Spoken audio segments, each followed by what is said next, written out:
അപ്പോൾ നമുക്കൊരു ചായയും കൂടിയും കുടിക്കാം. ഇവിടുന്ന് പോയാൽ പിന്നെ നല്ല ചായ കിട്ടൂല എന്നൊക്കെ കാക്ക പറഞ്ഞിട്ട് ഞങ്ങൾ ചായ കുടിക്കാൻ കയറിക്കുകയാണ്. അപ്പോൾ കുഞ്ഞു ഗ്ലാസ്സാണ് കേട്ടോ. അപ്പോൾ അതിങ്ങനെ നോക്കുകയാണ് ഞാൻ. പിന്നെ ഞാൻ ഒരു ഉഴുന്നുവടയും കാക്ക മുളക് ബജിയാണ് കേട്ടോ കഴിച്ചത്. ആ മുളക് ബജി കഴിച്ചിട്ട് കാക്ക ആകെ പെട്ടിട്ടോ. കാര്യം ഭയങ്കര എരിവായിരുന്നു. അത് കാരണം കാക്ക എണ്ണ വല്ലാതെ കുടിച്ചിട്ടുണ്ടാവില്ല എന്ന് പറഞ്ഞിട്ടാണ് അത്. പിന്നെ ഇതൊക്കെ ഗ്യാസാണെന്ന് പറഞ്ഞിട്ടാണ് കേട്ടോ അതെടുത്തത്.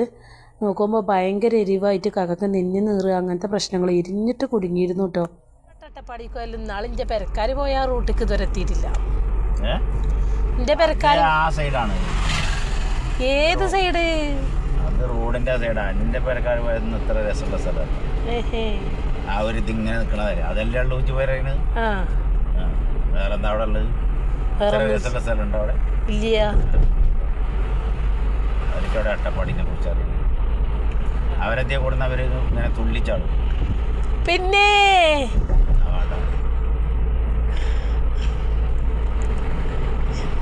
ഇതാണ് ശരിക്കും അട്ടപ്പാടി അറിയില്ലേ?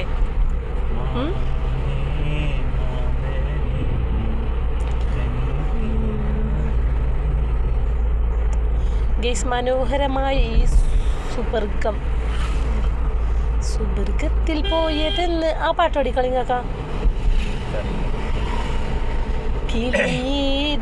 പറയാനും പറയാനും മനം തുറന്നിലേക്കാനും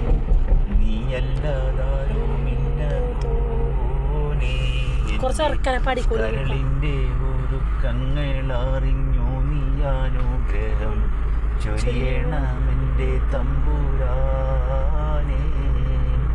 കരയാനും പറയാനും ആനന്ദിരക്കാനും നീയല്ലാതാരുമില്ല കോനേ.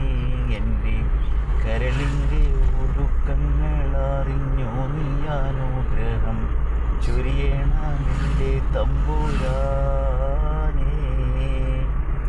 നേരെന്തെന്നറിയാതെ പിഴച്ചു ഞാൻ നടന്ന് നേർവഴി കാട്ടി പിഴവെല്ലാം പൊറുത്തിടണേ.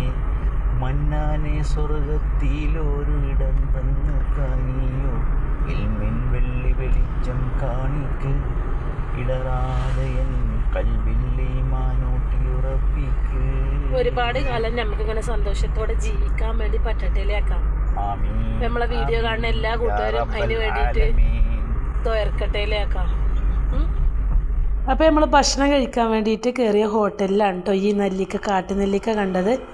പിന്നെ അതേപോലെ അത് മറ്റേ നാരങ്ങയാണല്ലോ, അച്ചറവ ഡൂപ്ലി നാരങ്ങ അല്ലേ, പണ്ടിൻ്റെ തറവാട്ടിൽ